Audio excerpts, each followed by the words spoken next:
main problem for Upper Hunter vineyards is that there are many wheat properties in the area, and although they may be 20 kilometres or more distant, that's still close enough for herbicides sprayed to control broadleaf weeds amongst the wheat to cause leaf damage in the vineyards. The herbicides that do the damage are the hormone type, 2,4-D, 2,4,5-T, MCP and other similar chemicals. In the Arrowfield vineyard, the damaged leaves, distorted and shrunken, are easy to find. The damage that we're looking at here has been almost enough to cause crop loss. It hasn't quite. But the thing is that the vines are so sensitive to hormones that the slight increase on the levels of hormone that got onto this vineyard and many of the other Upper Hunter vineyards would have in fact led to some quite severe crop losses throughout the Upper Hunter. Presumably the same thing could happen in the suburban situation where councils spray these herbicides, where gardeners even use them themselves.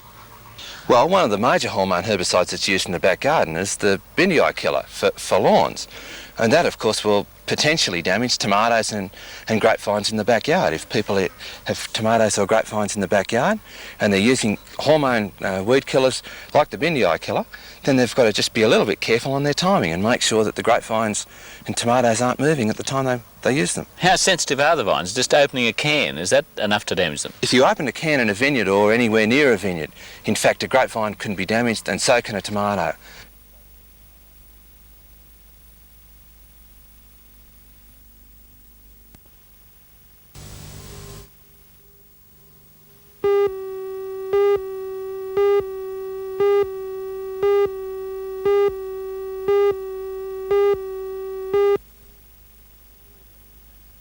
Maitland Youth Action Group is housed in the former Department of Agriculture building in Bank Street, East Maitland. But it's only over the last couple of weeks that the group has had 4 full-time staff funded by the Wage Pools scheme. Facilities so far are basic. But in a bid to get young people more involved with the city, a magazine is being launched.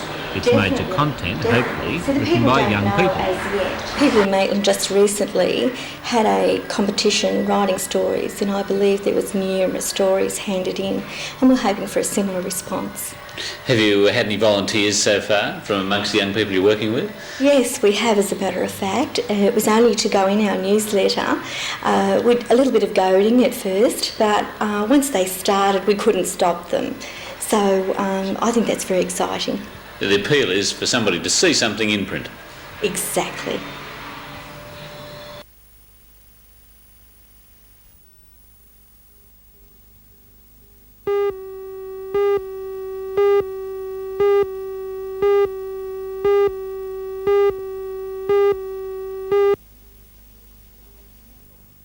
Patrick Mitchell has worked throughout Australia in theatre and education for the past 7 years. He sees the first few months as a settling-in period, with plays like Piece by Piece continuing in the schools. Next year, the first half of the year will be very much as it has been this last year and the year before, keeping the present shows that we've got going.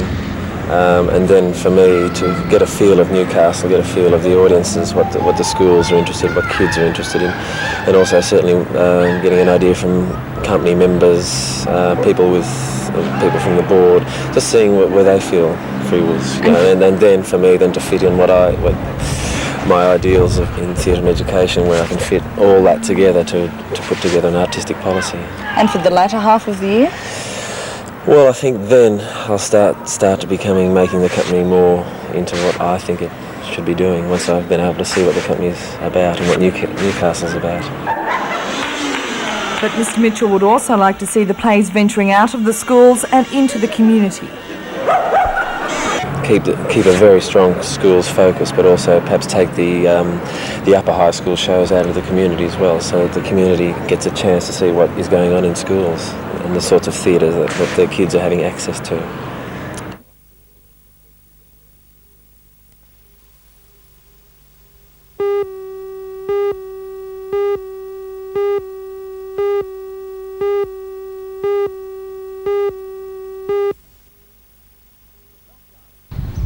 The dockyard itself was deserted today. The 400 or so employees were being paid for the day, but they were sitting down at the Newcastle Workers' Club to discuss and vote on the much heralded new industrial agreement. They were told by dockyard manager Mr Jim Kelly that the agreement had to be accepted in its entirety if the dockyard were to remain in any way viable.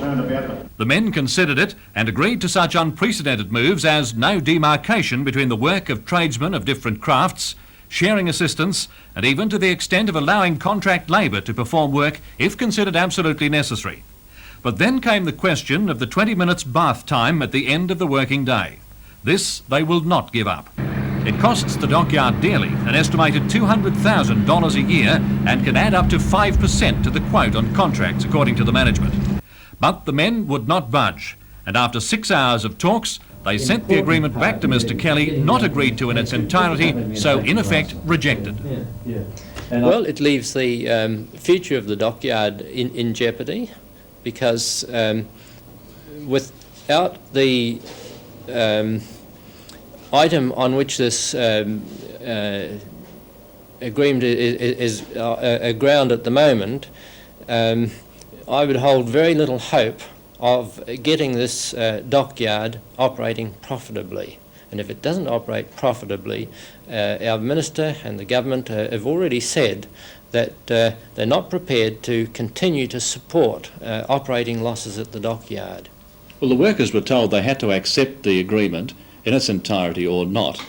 Does their rejection of it, in effect, indicate to you a lack of commitment to the continuation of the dockyard on the part of the workers? Yes, very much so.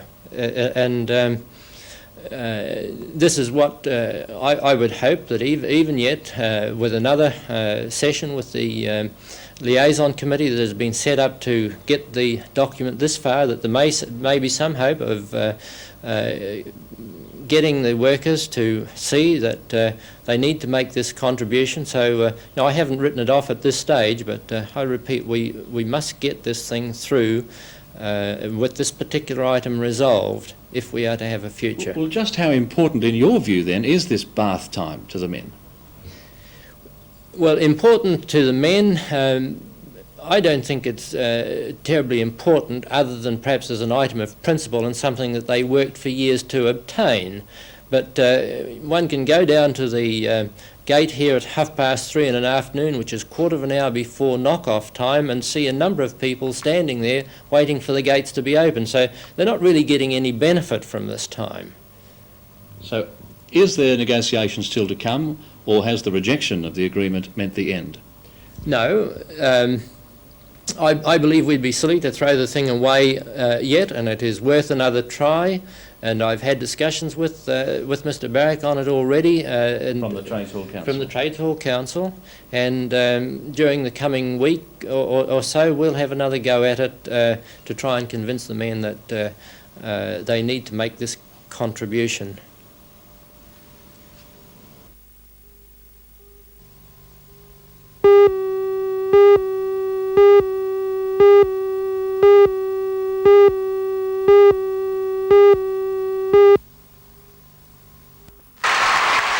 The 1983 City of Newcastle Drama Awards were presented at the City Hall last night, and there was plenty of entertainment.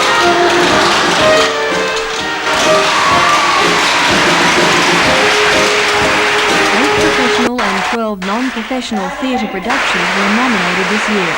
Mr John Stone's performance in The Removalists also won him the award for Best Professional Actor. He was unable to attend the presentation. The Best Female Performance went to Angela Moore for her role in Castanet's Back to Front Room. The award was accepted on her behalf. The Hunter Valley Theatre Company's production Mission, Molly Morgan won 3 Hondas: Best Professional Director Brent McGregor, Best Professional Production, and an award for set design. At last night's Condas, the audience got right behind the winners in the non-professional categories. Best production went to 2 till 5 Theatre for Christine Love. In the non-professional section, the leading actor award was shared by Terry Clinton and Richard Davies for their roles in Newcastle Repertory Club's Philadelphia Here I Come. The two played different aspects of the one character, and the judges said it was impossible to choose between them. Again, in the non-professional section, Kim Maggs took out Best Female Award in Absurd Person Singular.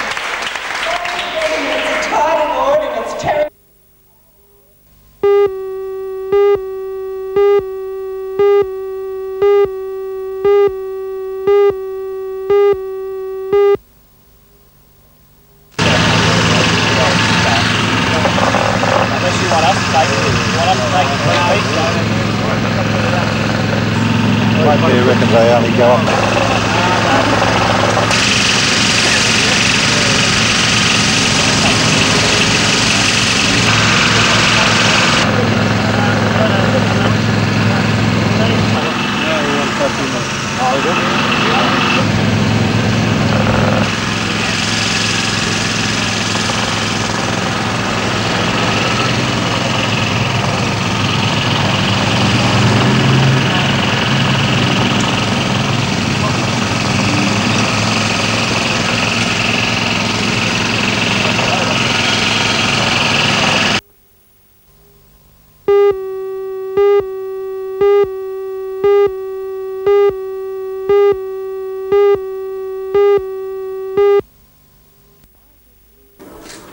Morisset Peninsula residents carrying placards filled the council chambers last night to push their case.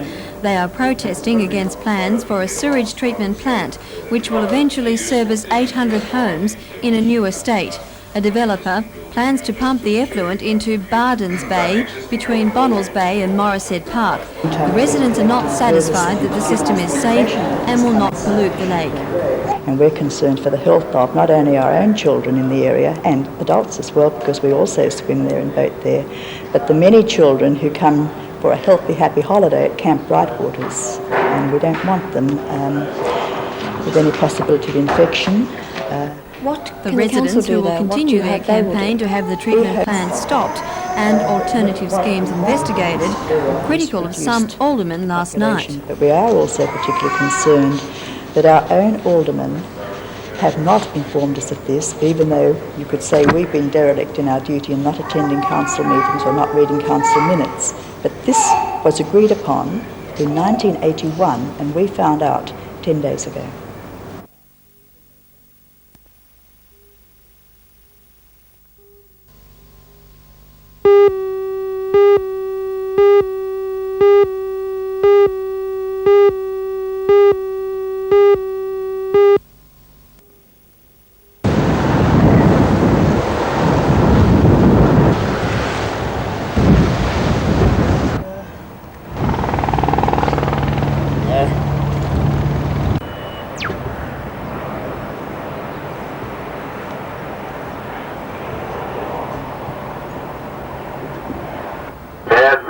We've got a stolen vehicle from that area. It looks like you may have gone that way. If you may come back in and confer with our police at the scene, thanks. Will do, thank you.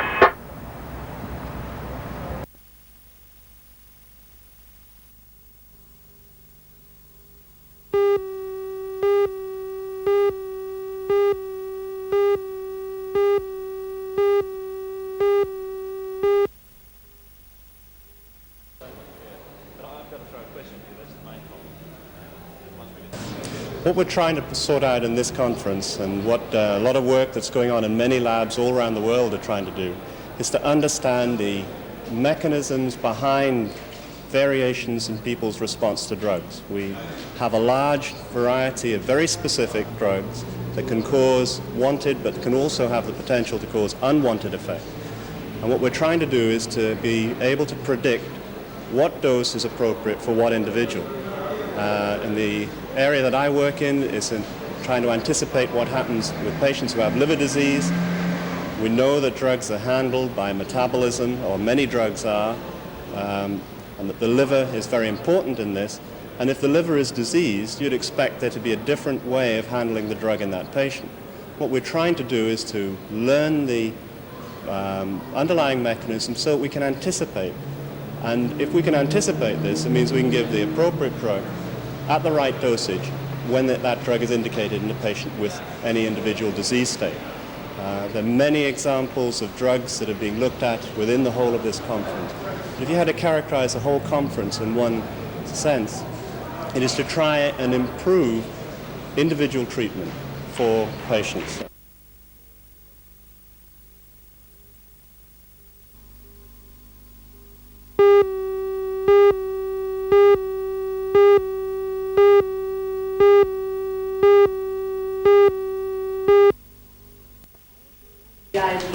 ALP Alderman Parker said in a report to the council last night that certain accusations had been brought to his attention, and based on those accusations he called for a report from the town clerk into all council's dealings relating to the Wall's End development. The examination was to make particular reference to possible breaches of the Act regarding pecuniary interests of aldermen. Alderman Parker said his concerns were based on a number of points, among them a report in the Newcastle Herald in which Alderman Parker said an alderman had preempted council's planning processes. The Herald quoted the club secretary manager, Alderman Ian Campbell. Today, Alderman Parker said he has information which he is only willing to discuss in private. He would not be drawn on whether or not the information he has points to a serious breach of the Act. There's no clear-cut separation between a serious breach and a breach that isn't serious, an intentional breach or an inadvertent breach. And I think that what I've asked for is that the matter be examined by our experts to see if there are any questions that need to be resolved. Now, it's a very serious matter, I'm aware of that. Because it's serious, because every alderman on the council is under a cloud, because our decision-making process may well come into disrepute if these actions did in fact occur. I think that it needs to be firstly brought to the attention of the council, which I've done, and secondly resolved as quickly as possible. And if there's been no breaches of the Act, I'll be very, very glad. The whole matter is expected to remain in limbo until council resumes next year. Meanwhile, Alderman Ian Campbell said today his conscience is clear. Absolutely. I have nothing to fear, I have nothing to hide, and I would welcome any type of investigation whatsoever.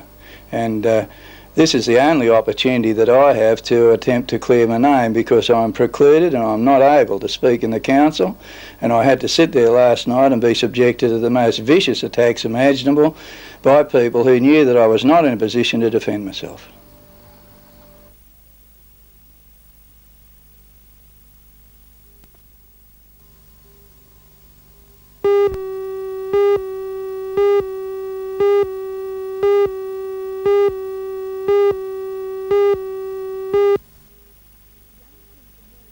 The young prince emerged with his parents for the photographic session, a little perplexed as to what all those people with cameras were doing in his garden. At 18 months, it was only the second time Prince William had met the media, and it took a little persuasion from his parents to convince him that the solution was not to run away. Once the prince got the hang of it and realised he was on his own, he quite enjoyed his brush with those sometimes feared men of the media.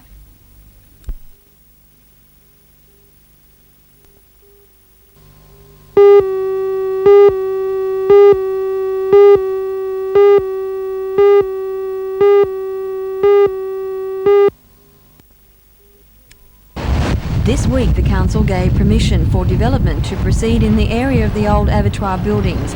Light industry will be located here. Negotiations are underway with a number of companies, including some from Sydney. Those negotiations involve half the number of industrial blocks available. There are many surprising companies in Newcastle which are considering relocating to Warrabrook. They are from both the private and public sector. However, the moves are not public at this stage. There have also been inquiries from church groups wishing to relocate, and service clubs. Recreational groups have made inquiries about land for such things as a sports oval. On a total site area the most positive sign of development is taking place in the residential section, where 2 display homes are underway. About 15 homes will be built before next Easter. Of the 93 home blocks offered in the first stage, more than 40 have been sold, many to individual buyers. The Fern Corporation says it's satisfied with the rate of progress at Warrabrook, and the company expects things to pick up in the new year.